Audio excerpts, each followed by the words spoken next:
Welcome to the channel, where we tell stories not just to entertain, but to awaken something you may have forgotten you carry in your heart. Here, each video isn't just images and sound.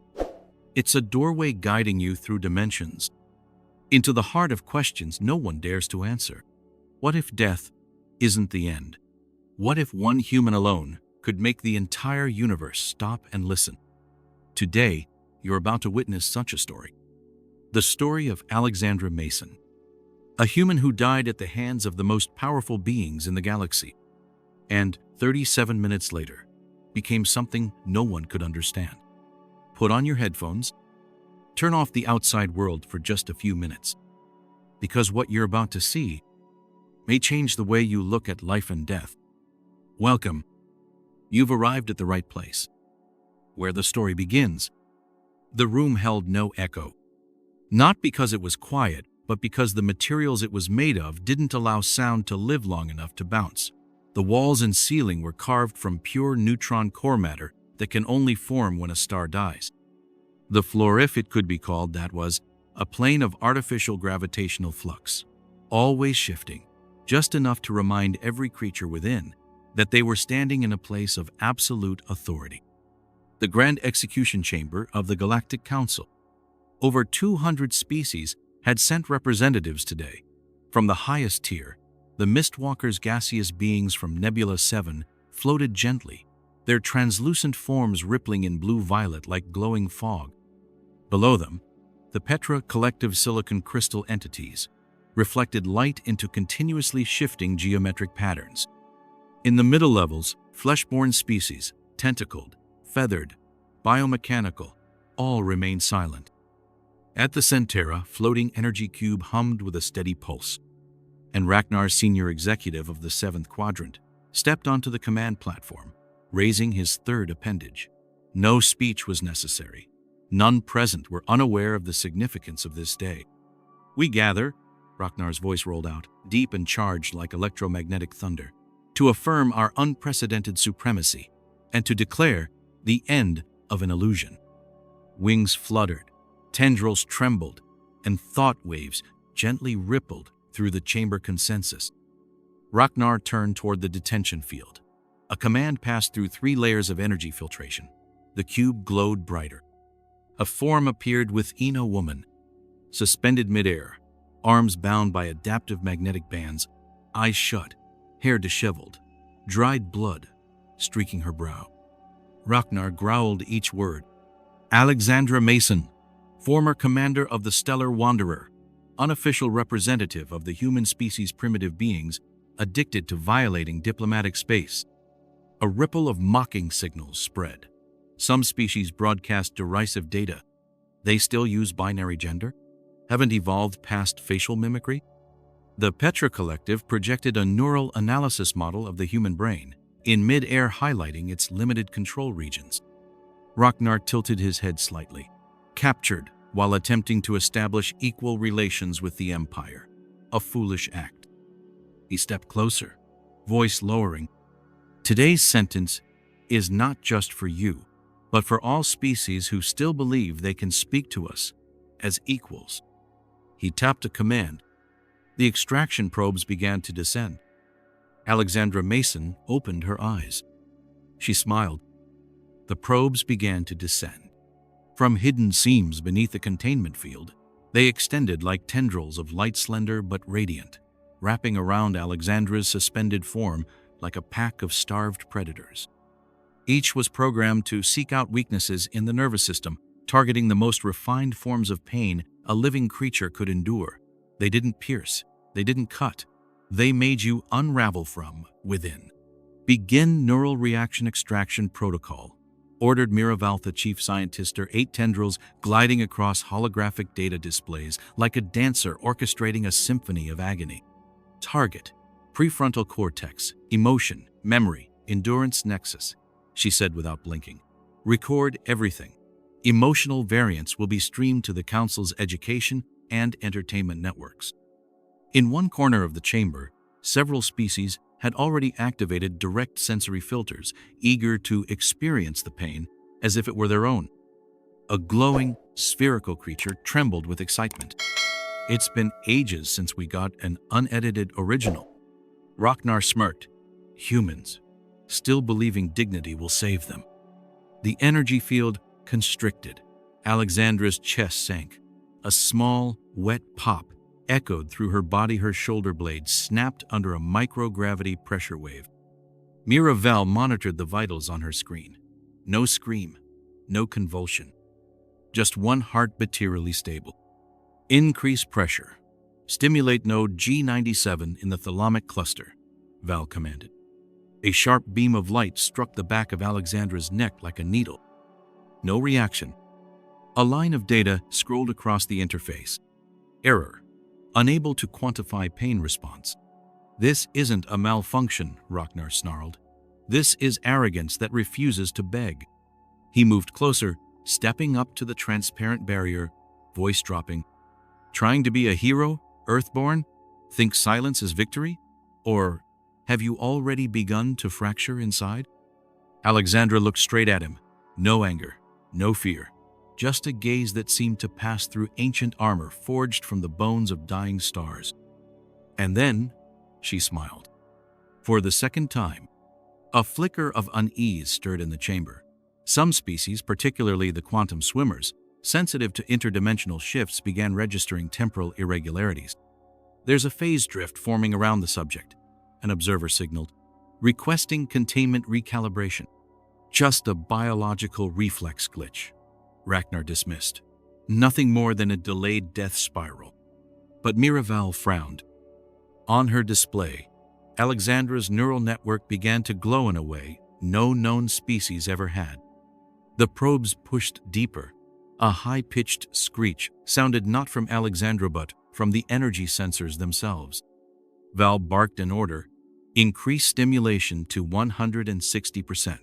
Trigger full cascade of cumulative emotional extractions. But just Thena flash. The control data blinked out for 0.2 seconds. When it returned, it was completely reversed. The probes began retracting. A soft wave pushed them back, as if an invisible breath had reversed the laws of interaction. Alexandra's suspended body made its first audible sound. Not a scream, not a cry. A laugh. Not loud, but far-reaching. Every corner of the chamber, every eye, every neural interface. All heard it at the same time. You really enjoy torture that much? She asked, her voice rasped but clear. Miraval froze. She had spoken on 3 simultaneous frequency layers. Abort the procedure. Something is fundamentally wrong. Ragnar roared, No! Continue! I want her to know pain is the universal law. Alexandra tilted her head. The smile never left. You think you're recording human pain. You've never read the data right. Because you've never experienced what we call sacrifice. Alexandra's body began to tremble. One of the extraction probes originally designed to record neural spikes when pain surpassed physiological thresholds exploded midair, scattering red plasma shards across the containment field's surface. Miraval recoiled, her 8 tendrils jerking as if struck by lightning. This can't be, she whispered. Biological regulation layer has collapsed. Blood vessels, all ruptured. We're killing her. That's the point, Ragnar roared, his voice cutting beyond the normal physical spectrum. She must die, and her death must be a warning. The room quaked. Not from machines, not from resistance, but from a kind of silence so absolute it could only exist when a living being had just been erased from reality. Every biometric reading, heartbeat, respiration, brainwaves flatline. Minute 37. Alexandra Mason officially dead. A pause, still, breathless. Then each species began their victory ritual in their own way. The mistwalkers curled into luminous ribbons, weaving through each other in complex patterns symbolizing finality. The Petra collective resonated into sacred frequencies, forming a death hymn that echoed like a crystalline ocean. Ragnar raised all 4 limbs, releasing celebratory pheromones from his outer glands, the triumph of order. A central display lit upetched in the ancient language of the empire. Humanity, terminated. Arrogance, erased. While most creatures were absorbed in honoring their conquest, only 3 figures remained still, offering no celebratory signals. Miraval, a representative of the quantum swimmers, and the corpse of Alexandra Mason. Suddenly, hairline crack of light appeared on her left cheek. No one saw it. No sound of fracture was heard. But the thermal sensors began to spike so rapidly that predictive algorithms failed to keep up. Radiation levels around her dropped by 6 Kelvin temperatures, seen only when subatomic particles collide in vacuum-opposed fields. Mira screamed, "Abort all operations. The containment field is reversing polarity." But it was too late. A pulse of light burst from Alexandra's chest. Every device in the room went dark in 0.3 seconds. All backup data erased. Every quantum memory irretrievable. Ragnar howled, "It's a death spasm. Open the disintegration chamber. Scatter the remains across 7 star systems as per protocol." But the containment field didn't open, didn't budge. It was contracting, as if the neutron matter itself was pulling away from her body. The quantum swimmer slammed its limb against the dimensional wall. "We're detecting a multidimensional shift. There's a reconstruction occurring below the physical threshold." Alexandra's body began to rise. Her hair floated, though there was no wind. Her skin cracked like porcelain, and from every fracture, a blinding golden light poured out so intense it hurt to look at. Then, her eyes opened. 37 minutes.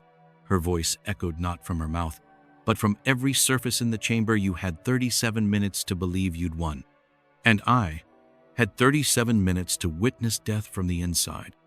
The room froze. No one moved. No one breathed. Time itself seemed to slow. She had died. But now she was returning. And she was no longer human. She rose quietly, like a thought yet unspoken. Alexandra's body floated in mid-air, no longer held by containment fields, no longer pulled by gravity. The golden light from her skin pulsed in waves, like the heartbeat of a living star. Cracks ran across her body, but they didn't bleed. They radiated living plasma, as if her form was no longer composed of organic molecules, but built from newly written laws of physics. A sound echoed. Not loud, not shrill. Yet every acoustic device in the room shattered at once, as if torn apart by an invisible resonance. Miraval stepped back. For the first time in her hundreds of light years of service, she disengaged her neural interface. "This isn't artificial life," she whispered, nearly in tears. "This is a form of existence rewriting itself." Ragnar stepped forward, his voice booming through his command armor. "What are you, Alexandra Mason?" She turned to him. A simple gaze, gentle, calm, and entirely no longer human. "Don't you see? I didn't become anything. You merely stripped away the last layer of what I was." The containment field began to dissolve. No explosion, no tearing. It simply melted into other dimensions, as if Alexandra's presence had become too much for physical space to hold. The energy suppression field designed to nullify Nebula-class bioweapons vanished entirely within 2 seconds. Something was changing, not just in this chamber, but across the quantum web of the universe. Petra Collective broadcasted an emergency signal. "Warning, identity core mismatch. Alexandra Mason no longer registers as planetary-class biological unit, transitioning to cosmified format." From Alexandra's eyes, golden light radiated like a newborn sun. Her voice now resonating across 3 layers of reality spoke. "You thought you had reached the limits of human pain? You thought death was our end? How adorable." Ragnar roared. "Engage all chamber weaponry. Fire on target. Defense turrets deployed." Beams of neutron star-class energy enough to vaporize a moon fired simultaneously. All stopped midair. No impact, no explosion, They froze into spiraling threads of light, then gently wrapped around Alexandra's hair like strands of starlight ribbon. She smiled. Death isn't the end. It's a door. And you just taught me how to open it. The Mistwalker's formless beings of vapor attempted to dissipate entirely and flee through the interdeck ventilation system. They failed. Frozen mid-escape, they crystallized into luminous statues light pulsing inside, trapped in a state of eternal horror. Miraval didn't retreat. She opened her entire biological interface, transmitting billions of measurements. She's no longer operating on DNA. Her cells are using an element not found on the periodic table. A delegate from the cognitive tier of the K cluster whispered through psionic channels.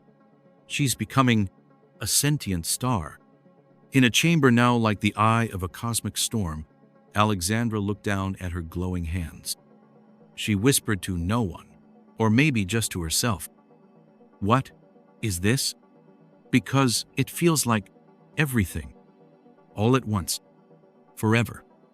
The entire Galactic Council, those who once saw execution as a routine ritual, felt, for the first time, helplessness, and for the first time ever, they felt fear.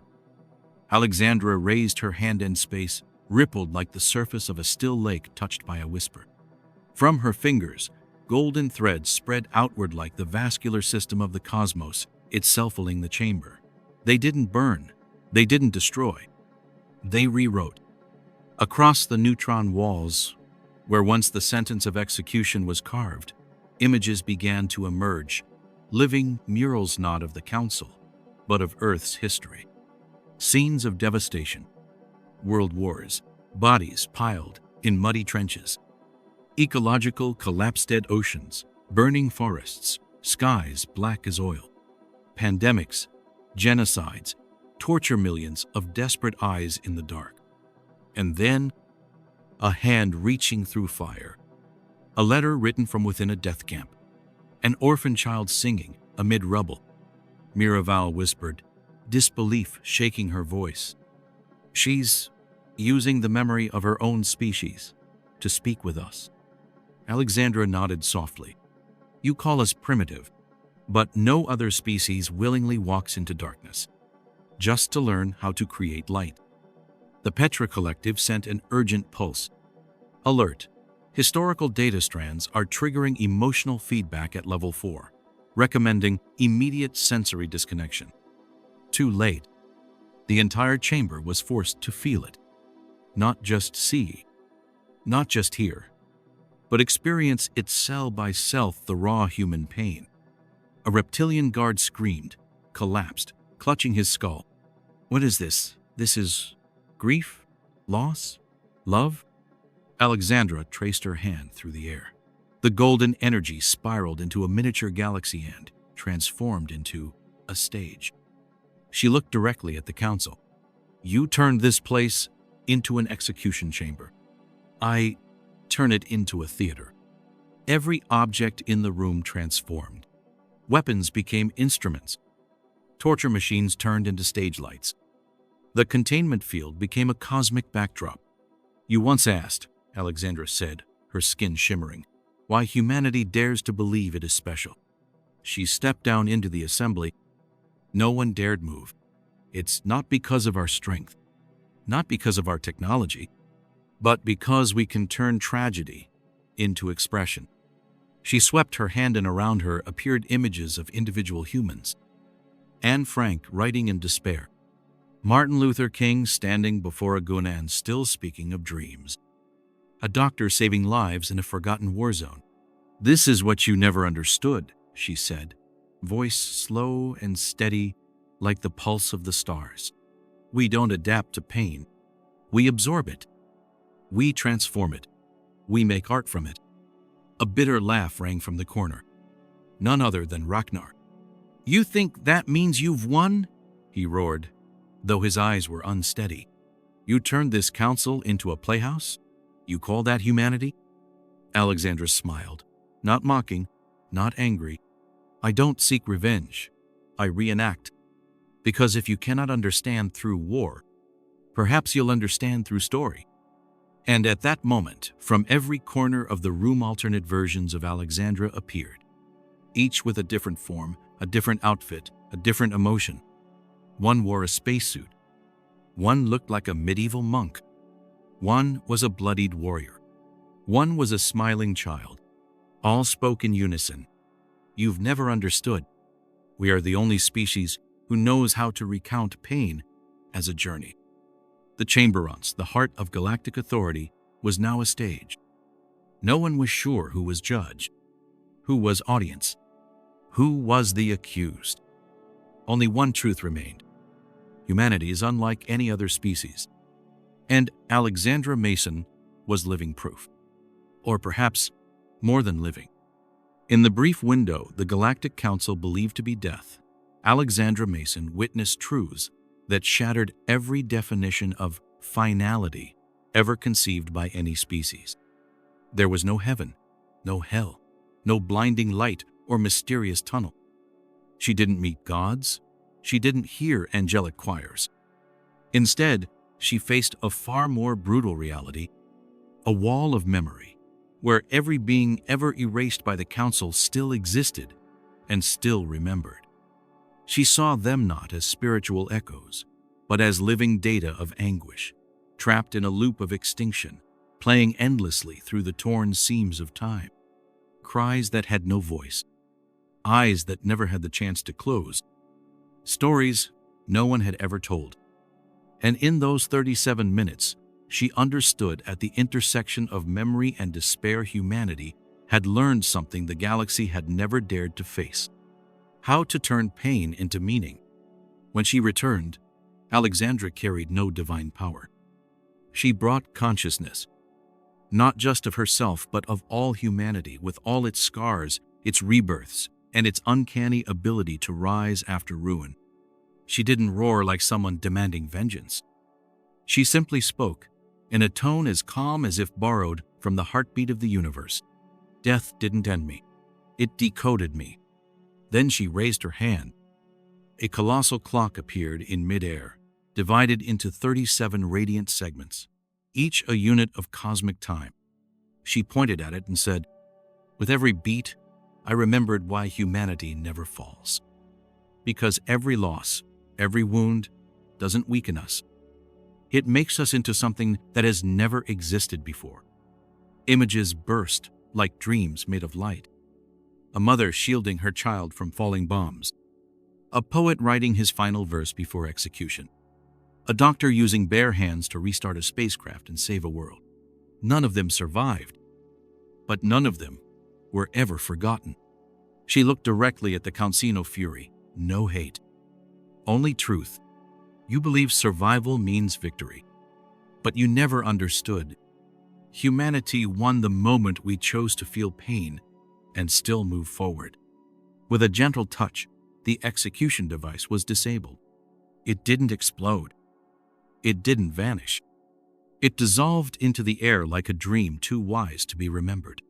And then she spoke the final words of that fateful lesson. "I did not return for revenge. I returned to remind you. If you can still retell your pain, you can still be saved." They didn't know what to do with the light, because all they had ever known was control, and what radiated from the woman before them refused to obey. It wasn't fire to extinguish. It wasn't data to archive. It wasn't a weapon to replicate. It was meaning. And for a council that had built its order atop the corpses of thousands of civilizations, meaning was a greater threat than any supernova. Ragnar, now no longer the voice of command but a creature unraveling from within, shrieked not as a leader, but as something hollow. Initiate final protocol. Erase the event from the timeline. Purge all identities linked to the specimen. Exterminate her existence. The commands echoed, but the systems didn't respond. As if the ships, the strata of time, the layers of biological indexing, were listening to her instead. In planetary orbit, Titangent-class warships, once icons of unstoppable authority, began to dissolve into streams of light. They didn't explode. They unraveled in silence, layer by layer, descending like petals into the void. No one fired. No one fled. No one still believed in victory. The Petra Collective, beings of resonating crystal, tried to merge into the quantum frequencies. But as they fragmented, each shard sang, not destruction, but a lullaby from a species they had once erased and forgotten. The quantum swimmers, in desperation, created a feedback time paradox hoping to erase the past 60 minutes from all timelines. Alexandra did not flinch. She extended her hand, and the paradox froze, suspended like a bubble encased in ice. "Don't kill time," she said softly. "Time is a witness. Let it live and retell." In the Council's deepest war chamber, the celestial Bicona final failsafe, capable of annihilating the entire human race through reverse bioentropy, began to glow like a steel heart, a mere flicker of her thought. And it transformed into a candle, small and silent, burning on a slab of black stone. No smoke, no scent, only light. And waiting. "I was once a diplomatic officer," Alexandra said, gliding among them like light over glass. "I was trained to prevent war. And today, I am still doing exactly that."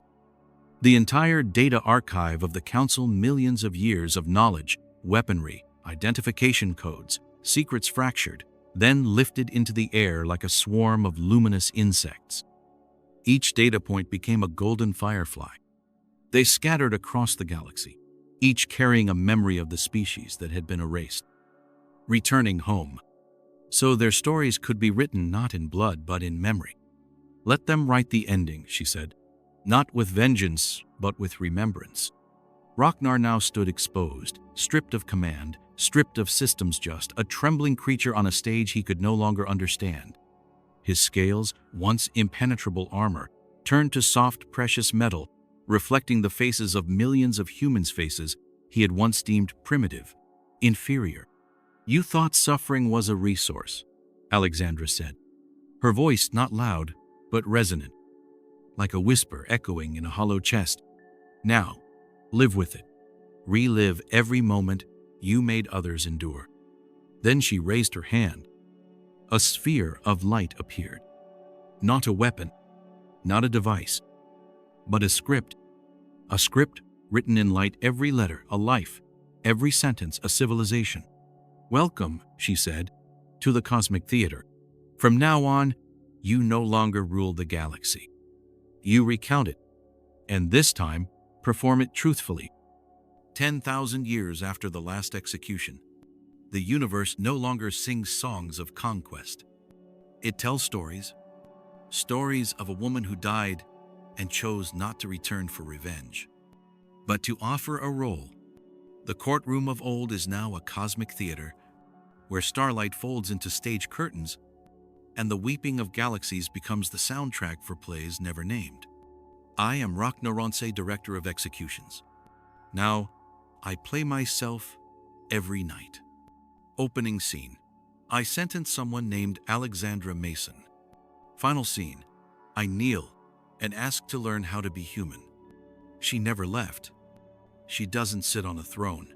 She never became a god. She remains a whisper at the edge of hearing, a glimmer at the rim of vision, a soft chord that plays only when someone on stage dares to perform with their true heart.